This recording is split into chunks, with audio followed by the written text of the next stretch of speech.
मजूरिया भावे काम करुथिबा महिला को ठिकादार दुष्कर्म करिथिबा अभियोग। दैनिक पारिश्रमिक न दे जीवन मारी देबाकू देउथिले धमक।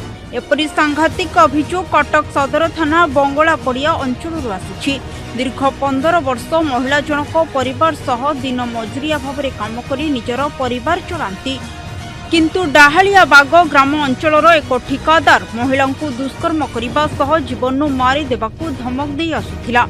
पीड़िता जनक ठिकादार मानसिक और शारीरिक निर्यातना सह्य न करि पारि गत 26 तारिख में सदर थाना अभियोग करथिले। गत मे 25 तारिख में पीड़िता परिवार रहुथिबा बालिकुदा बंगला पड़िया स्थित घर ठिकादार पीड़िता को बाहर करी घरे ताला पकाइबा पई चेष्टा करिथिला। पीड़िता चित्कार सुनी पड़ोशी माने घटनास्थल में पहुंचबारु अभियुक्त घटनास्थल चंपट मारिथिला। पीड़िता अभियोग आधार में थाना अधिकारी तुषारकांत सेठी ठिकादार विरोध में एक मामला रुजु कर तदंत जारी रखिछंती।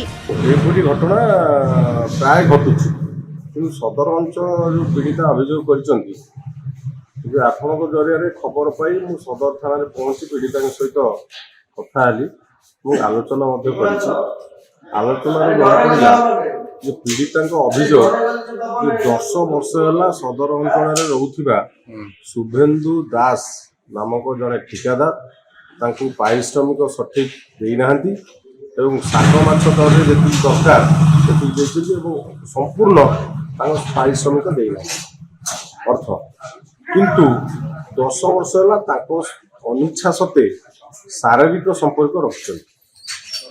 वर्तमान कौन है ना पीड़िता रोकथिबा घरे बालिकुदा बंगला पड़िया घरे रोकथिबा पीड़िता परिवार से घरे ठिकादार एवं तांकर अन्य सहयोगी माने 25 तारिख दिन राति जाकि ताला पकाई जबरदस्त घर बाहर करने चेष्टा करथिले एवं उद्यम करथिले। स्थानीय लोक रुंड हो सेठारु ठिकादार पळैथिले।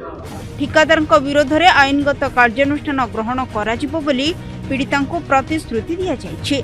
कटकरू प्रताप सेनापति रिपोर्ट, सरकार न्यूज।